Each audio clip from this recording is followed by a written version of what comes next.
नमस्कार, news special में आप सभी का बहुत स्वागत है। आपके साथ मैं हूं सचिन वर्मा। उत्तराखंड में विधानसभा चुनाव से पहले एक बार फिर से गैरसैंण को स्थायी राजधानी बनाने की चर्चा तेज हो गई है।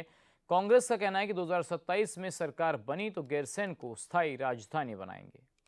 उत्तराखंड के पूर्व सीएम हरीश रावत कई बार कह चुके हैं कि अगर कांग्रेस की सरकार बनेगी तो गैरसैंण को स्थायी राजधानी बनाएंगे। और अब पार्टी के प्रदेश अध्यक्ष गणेश गोदियाल ने कहा है कि अगर 2027 में सरकार बनी तो स्थायी राजधानी बनाएंगे, जिस पर बीजेपी ने तंज कसा है। तो चलिए, बड़ा सवाल है कि क्या वाकई में गैरसैंण को राजधानी बनाने का सपना कांग्रेस और बीजेपी दोनों देख रही हैं। दूसरा बड़ा सवाल यह है कि गैरसैंण को राजधानी बनाने की बात सिर्फ चुनाव में ही क्यों सामने आ रही है। उत्तराखंड को स्थायी राजधानी बनाने की चर्चाएं अब लगातार तेज हो रही हैं। 2027 का विधानसभा चुनाव है और इससे पहले कांग्रेस ने एक बड़ा गेम खेल दिया है और ये कहा है कि यदि उनकी सरकार आती है तो गैरसैंण को स्थायी राजधानी बनाया जाएगा। सरकार बनी तो राजधानी स्थायी होगी। लंबे समय से स्थायी राजधानी की मांग लगातार हो रही है और कांग्रेस सरकार में विधानसभा भवन का निर्माण हुआ था। हरीश रावत की सरकार में ही ये जो भवन है, जिसमें ग्रीष्मकालीन सत्र की शुरुआत अब हो रही है, पिछले कई वर्षों से उसको लेकर कांग्रेस दावा ठोकती है कि वो उनकी सरकार में हुआ था और हम ही इसको स्थायी राजधानी बना सकते हैं। बीजेपी सरकार ने ग्रीष्मकालीन राजधानी उसको घोषित किया है और उन्हीं की सरकार आने के बाद वहां पर सत्र का आयोजन होता है।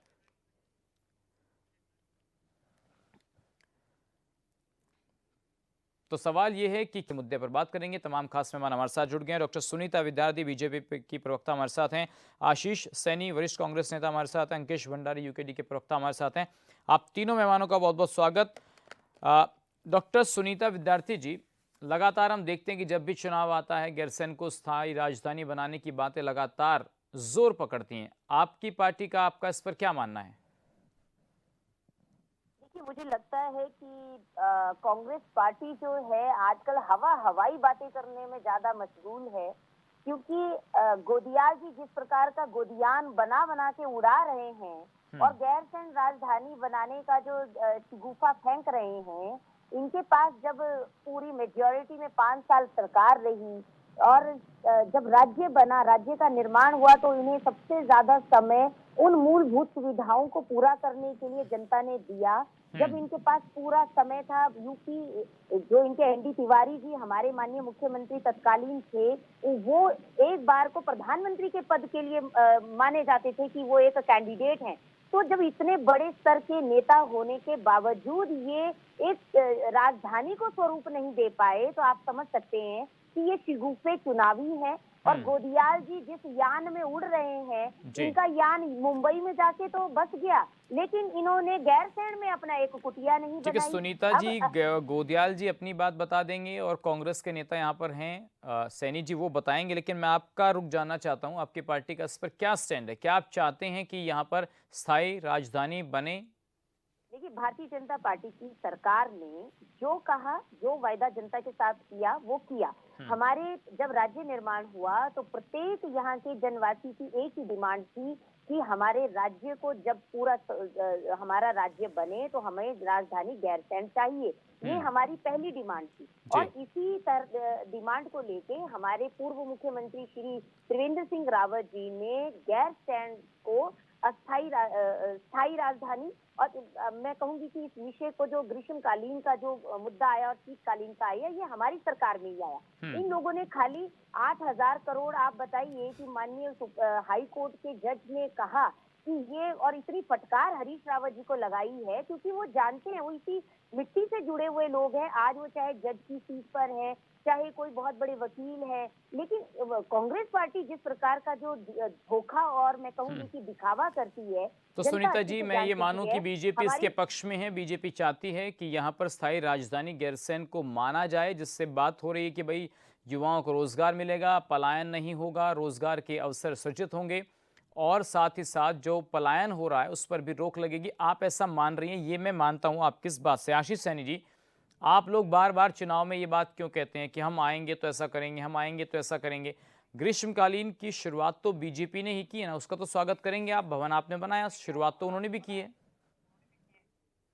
देखिए, आपने अभी उल्लेख किया कि ग्रीष्मकालीन राजधानी हो या शीतकालीन राजधानी हो, गैरसैंण में जो भवन का निर्माण हुआ है वो 2014, 2015, 2016 में हुआ है। हम्म। उससे पहले भूमि चयन भी नहीं हुआ था। ये जितने अभी भाजपा के 2 प्रवक्ताओं के आपने बयान सुनाए, एक यहाँ बैठी है पैनल में और एक ने पहले सुनाया। जितना झूठ इन्होंने बोला कि पहले क्यों नहीं किया, मैं तो कह रहा हूँ कि तिवारी जी की सरकार में यदि जमीन अलॉटमेंट नहीं हुआ था, तो आपकी मैं 7 इस और तरह 12 की की बात सरकार। बहस करना नहीं चाहता। अकलमंदी की बहस ये है कि 2016 में भवन तैयार हो गया था और 2017 में जब भाजपा की सरकार आई तो भाजपा की सरकार की जिम्मेदारी थी कि उसको निर्माण को और अधिक आगे बढ़ाने का काम करे। भाजपा की सरकार में वहाँ पेंटिंग होना, फर्नीचर रखा जाना, क्योंकि उससे पहले जब वहाँ सत्र चलाए गए तो टेंट पे चलाए गए। अब जब आज 2026 में हम लोग आ गए हैं, 9 साल की ये सरकार हो गई है, जी। तो ये अभी ना तो ये स्पष्ट कर पा रहे हैं कि गैरसैंण को राजधानी घोषित करने में क्या दिक्कत है। आप गैरसैंण को मुख्य राजधानी घोषित कीजिए निस्तर और आप चाहते देहरादून हैं को कि हो जाए? शीतकालीन राजधानी घोषित आशीष कर जी, आप दीजिए। चाहते हैं कि होनी चाहिए? हमारे मैनिफेस्टो में था, 2017 के मैनिफेस्टो में, 2022 के मैनिफेस्टो में था कि गैरसैंण को स्थायी राजधानी बनाई जाएगी, घोषित किया जाएगा। ठीक है। उस समय वहाँ पे जो छोटी छोटी सुविधाओं का अभाव था, तो हम अपने नहीं, मैं थोड़ा सा समय चाहूंगा सचिन जी कि हम अपना वहाँ पे घोषित करने के दौरान हम लोग सरकार में नहीं रहे। अब जिम्मेदारी भाजपा की थी, भाजपा घोषित कर सकती थी, ये तो काम शासन का है, ये तो कर सकते थे, इन्होंने नहीं किया। लेकिन अब क्या है, जब अब आज गणेश कोदियाल जी ने कहा कि आप 21 दिन का सत्र चलाइए, 30 दिन का सत्र चलाइए, सोमवार को मुख्यमंत्री को नहीं, बुलाइए, आशीष जी, सत्र मैं को ये लंबा कह रहा हूँ कि कीजिए। अगर राजधानी देहरादून में है तो दिक्कत क्या है इस बात से? यहाँ कनेक्टिविटी देखिए, एयरपोर्ट्स देखिए, तमाम बिल्कुल, सुविधाएं हैं यहाँ पर। कोई दिक्कत है यहाँ पर? मैं आपकी बात से सहमत हूँ, लेकिन उत्तराखंड राज्य के निर्माण में जिन आंदोलनकारियों ने आंदोलन किया, उनकी भावना और वहाँ के विकास की आवश्यकता को देखते हुए राजधानी वहाँ पर होनी चाहिए। उदाहरण आप जम्मू कश्मीर का ले लीजिए, तो श्रीनगर में भी राजधानी है और जम्मू में भी राजधानी आती है, वो ग्रीष्मकालीन शीतकालीन सब जगह है। तो ये चीज एक पहाड़ी राज्यों में की जानी चाहिए, वहाँ पर आवश्यकता है। आज गैरसैंण को राजधानी बनानी है, देहरादून को तात्कालिक इसलिए बनाया गया था कि उस समय गैरसैंण का तो नाम भी सिर्फ ये था कि गैरसैंण में हो, वो दोनों मंडलों के बीच में है एक जगह है, और गैरसैंण ना होकर हमें जो जमीन वहां पर उपयुक्त मिली वो भराड़ी साइड में मिली, जो गैरसैंण से 5, 6, 7 किलोमीटर आगे पीछे है। तो अब आप ये समझिए, आज की तारीख में अगर हम बात करते हैं, कांग्रेस पार्टी का स्पष्ट मत है कि राजधानी वहां बननी चाहिए। भारतीय जनता पार्टी के सामने बढ़िया भवन बना हुआ तैयार है। अब इनके एक विधायक ने मुख्यमंत्री के इशारे पर एक बयान दिया कि मुझे वहां ठंड लगती है, वहां आने जाने की सुविधाएं नहीं है। तो कांग्रेस पार्टी ने इसका समाधान निकालने का प्रयास किया, हमने इनकी आलोचना नहीं की, हमने एक समाधान बताया। हमारे प्रदेश अध्यक्ष जी ने कहा कि वहां पर इतनी कैपेसिटी के 180 की कैपेसिटी के हवाई जहाज को चलाने के लिए इतना लंबा रनवे चाहिए, यदि वहां उपयुक्त जगह मिल सकती है तो वहां पर रनवे बनाकर ताकि हवाई कनेक्टिविटी जोड़ा जा सके। तो इसमें इनको मिर्ची नहीं लगनी चाहिए। ये लोग तो वो थे जो कंप्यूटर का भी विरोध कर रहे थे, ये जीएसटी का भी विरोध करते थे, आधार कार्ड का भी विरोध करते थे।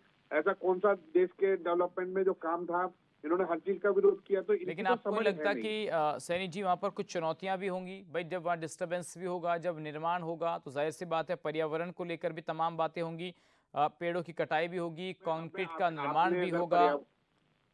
एक मिनट, आपने पर्यावरण का जिक्र किया, मुझे बताइए देहरादून के पेड़ काटे गए, वो कहाँ लगाए गए? देहरादून की किस हरित पट्टी का निर्माण किया गया? अभी आशारोड़ी चेक पोस्ट से मसूरी बाईपास बना जा रहा है, हजारों पेड़ काट दिए जा रहे हैं, तो क्या पर्यावरण का नुकसान नहीं हो रहा?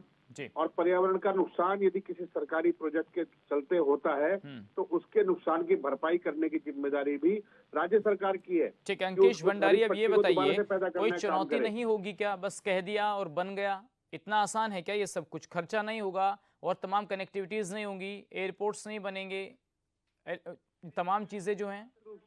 सर अंकेश भंडारी, मैं ये कह रहा हूँ सर मैं आऊंगा आशीष जी आपके पास, मैं आऊंगा सर अभी आपके पास जरा। नहीं, मैं एक बात पूरी कर लेना चाहता हूँ। निश्चित रूप से चुनौती है वहाँ पर सुविधाएं उपलब्ध कराना, लेकिन जो बिना सुविधाओं के उत्तराखंड के हमारे भाई बहन रह रहे हैं, क्या हमें उनका हित नहीं सोचना चाहिए? उनकी सुविधाओं के बारे में नहीं सोचना चाहिए? ठीक है, चलिए अंकेश भंडारी, आप रिस्पॉन्ड कीजिए। सचिन भाई, वास्तविक रूप से सच्चाई ये है कि कांग्रेस और भारतीय जनता पार्टी के लिए गैरसैंण हमेशा से एक राजनीतिक मुद्दा रहा है और दोनों ही पार्टियां जब चुनाव के समय में जो है चुनाव नजदीक आता है तो दोनों पार्टियां जो है समय समय पर जो है इस प्रकार की सिगुफे छोड़ती रहती है कि गैरसैंण जो है राजधानी बननी चाहिए।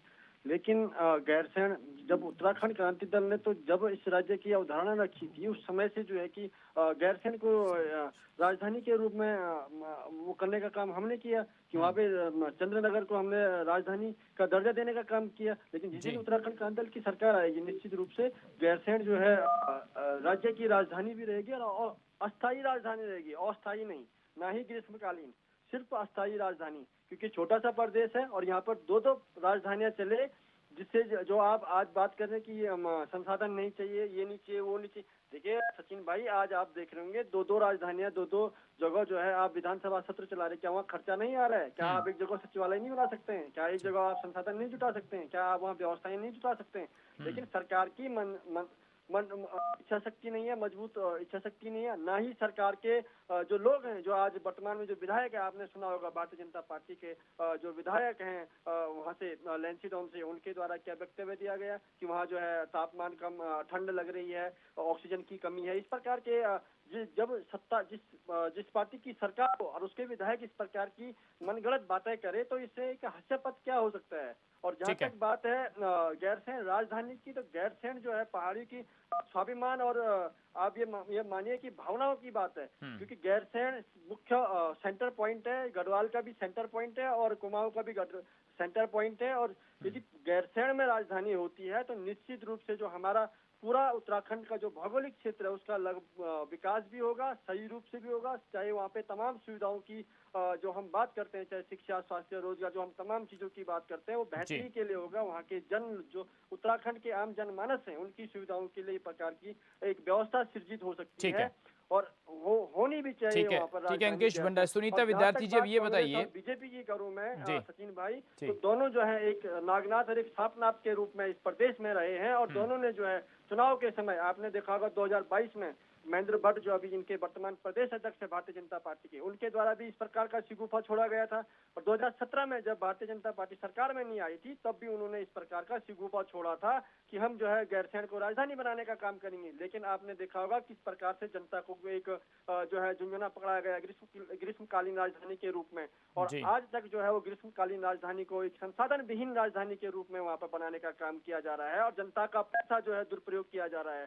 तो हम चाहते हैं कि सरकार जो है इस पर एक अच्छा बेहतरी कदम उठाए और उस राजधानी को, जो अस्थायी राजधानी आज दो राजधानी आपने थमाई है, इस प्रदेश को बोझ बढ़ाया है, आर्थिक बोझ, अतिरिक्त आर्थिक बोझ बढ़ाया है, उसको न बढ़ा करके बल्कि उसको अस्थायी राजधानी घोषित करनी चाहिए।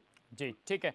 मैं सुनीता जी आपसे पूछना चाहता हूं, जिस तरीके से राजधानी बनाने की बातें हो रही हैं, आपको लगता है कि कुछ इसमें तमाम चुनौतियां भी होंगी आपके सामने? क्योंकि दीक्षित आयोग की जो रिपोर्ट है, जो सिफारिश थी, उसमें ये बात कही गई थी कि अगर भूकंप की बात की जाए तो उसमें जोन 5 में ये एरिया आता है। और दूसरी बड़ी बात उन्होंने कही थी कि भाई अगर इधर से उधर आप राजधानी बनाएंगे, स्थायी तब तक नहीं बनेगी, तो प्रशासनिक फेरबदल इधर से उधर होता रहेगा, फाइल इधर से उधर लाने ले जाने में समय भी खर्च होगा और धन भी खर्च होगा। तो क्या आप ऐसा मानती हैं? देखिए, बहुत मैं कहूँगी अगर प्रैक्टिकली हम सोचें तो बहुत सारी टेक्निकलिटीज हैं और जिस प्रकार से भवनों की जो हाइट है वो भी हम हाई एल्टीट्यूड में एक सीमित मात्रा तक ही बढ़ा सकते हैं। उससे ऊपर ऑक्सीजन की भी कमी होती है, तमाम चीजें होती हैं, बर्फ वहाँ पे जो स्नोफॉल होता है वो भी एक बाधा होती है और पूरे साल हम वहाँ पे कार्य को अच्छे तरीके से नहीं कर सकते हैं, जो प्रैक्टिकली बात है। अब हवा हवाई में कुछ भी बोल दें तो ये तो खाली चुनावी मुद्दा एक इन्होंने फेंका है, जिन लोगों ने आज तक कभी पैरवी नहीं करी। और ये कांग्रेस पार्टी जो है, ये हिमाचल प्रदेश में कांग्रेस पार्टी की सरकार चल रही, वहाँ क्यों दो राजधानी है? वहाँ क्यों दो राजधानियों का बोझ जो है जनता के सिर पर दे रखा है इन लोगों ने? ये जहाँ पे इनकी गवर्नमेंट है वहां करके दिखा दे। वहाँ क्यों धर्मशाला इन्होंने शीतकालीन बना दी? वहां भी तो यही सेम समस्या है। तो ये खाली मैं कहूंगी आपको, अब इनको सत्र में भाग लेने के लिए गोदियाल जी को गोदियान में आना है पूरे अपने विधायकों को लेकर। तो यहाँ पे कौन सी जनता जो है वहाँ गैरसैंण में जाएगी इनके यान में बैठकर? आप जब वहाँ घर नहीं बना रहे, आपने दिल्ली में घर बना दिया, मुंबई में घर बना दिया, देहरादून में आपने घर बना दिया, तो आपने गैरसैंण में क्यों नहीं बनाया? अगर आपने वहां अपनी कुटिया बनाई होती तो लोगों को विश्वास आता कि भाई आप कल को उस गैर सैंड भूमि के लिए सोच रहे हैं। आप लोगों को छलने का काम करते हैं। और प्रैक्टिकली ये जो बात अभी यूकेडी जी ने बोली कि यूकेडी के प्रवक्ता ने कि भैया बहुत खर्चा जो है आप दो दो जगह कर रहे हैं। अरे भाई एक बात बता दी, अरबों का खर्चा देहरादून में इन भवनों को बनाने में हो गया, तब आपने ऑब्जेक्शन नहीं किया। अब इतने अरब वहां बनाने के लिए कहां ठीक बात है आपकी सुनीता जी। अब मैं आशीष जी आपसे पूछना चाहता हूं, देखिए 2000 समथिंग के आसपास 9 नवंबर 2000 को दीक्षित आयोग बना जिसका काम था चयन करना कि भाई राजधानी सही कहां पर रहेगी। उसमें कई अलग अलग जगहों का जिक्र किया गया था, जिसमें देहरादून, गैरसैंण और ऋषिकेश, काशीपुर, रामनगर, तमाम चीजों का जिक्र था। लेकिन सर उसमें जो सर एक मिनट अंकेश भंडारी, एक मिनट अंकेश जी, एक मिनट सर, समय का अभाव है सर मेरे पास। मैं आपसे पूछना चाहता हूँ आशीष जी कि आयोग ने बुनियादी ढांचे और राष्ट्रीय राजधानी दिल्ली के निकटतम देहरादून को ही उपयुक्त माना था, गैरसैंण को नहीं माना था। हाँ, मैं बिल्कुल आपकी बात से सहमत हूँ। उस वक्त जो अंतरिम सरकार थी जिसके मुख्यमंत्री नित्यानंद स्वामी थे, उस समय दीक्षित आयोग ने एक रिपोर्ट दी कि गैरसैंण में अभी कोई भवन या कोई इस तरह की अभी इंफ्रास्ट्रक्चर नहीं है, तो फिलहाल अस्थायी राजधानी के रूप में देहरादून में काम चलाया जाए और निकट भविष्य में उसको बनाया जाए। देहरादून में अस्थायी राजधानी के निर्माण में भी समय लगा। मैं तो भारतीय जनता पार्टी से एक चीज पूछना चाहता हूँ कि इनकी सरकार के समय में रायपुर में विधान भवन बनाने का जो प्रस्ताव तैयार किया गया था, वो इन्होंने क्या सोच कर किया था, पहली बात। दूसरी बात, भारतीय जनता पार्टी की एक सबसे बड़ी समस्या है कि इनके लोग झूठ बोलते हैं। मैंने इनसे कहा कि आप ये बताइए कि आपकी सरकार में 2017 के बाद से क्या क्या प्रयास, जब गैरसैंण का भवन तैयार हो गया और वहां अपने फर्निशिंग का काम शुरू कर दिया, तो आप गैरसैंण को डेवलप करने के लिए आपने क्या काम किया? तो जवाब है कि इन्होंने कोई काम किया ही नहीं है वहां पर, सिर्फ उस बिल्डिंग की पेंटिंग के अलावा। सर एक बात बताइए आशीष जी, अगर कोई आयोग जिस काम के लिए बना वही कह रहा है कि नहीं भाई उपायुक्त नहीं है वहां पर, वो आप देखिए कि भूकंपीय जोन में भी नंबर 5 पर आ रहा है, दिल्ली से कनेक्टिविटी नहीं है। आपको बता दूं, दीक्षित आयोग ने 2000 में ये बात कही, जब राज्य का निर्माण हुआ तब कहा कि वहां पर सुविधाएं नहीं है। तो सर आज सुविधा हो गई क्या? आज क्या भूकंपीय जोन बदल गया? आज तो वैसे भी इतना डिस्टरबेंस हो रहा है नेचर में कि आज वो रिस्क और ज्यादा बढ़ गया आशीष जी। नहीं, आप नहीं, मैं यही बात कह रहा हूँ।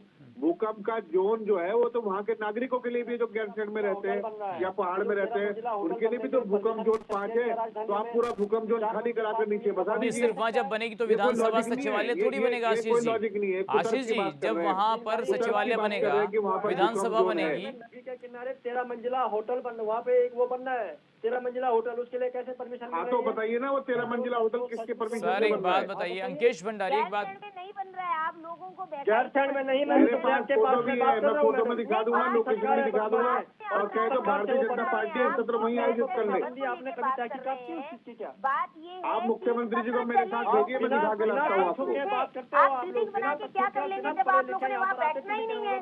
जनता को गुमराह पिछली करते हो बार आप आप। सोने चले गए थे वहाँ पे आपने चलिए सुनीता जी, आशीष जी, अंकेश भंडारी, आप तीनों मेहमानों का बहुत बहुत धन्यवाद। इस रखने के लिए सवाल यह है कि गैरसैंण को स्थायी राजधानी बनाने का मसला क्या सिर्फ चुनाव तक सीमित रहेगा या इस बार 27 में ये भी एक बड़ा मुद्दा होगा? आज के लिए बस इतना ही। बाकी खबरों के लिए आप बने रहिए चैनल न्यूज के साथ। नमस्कार।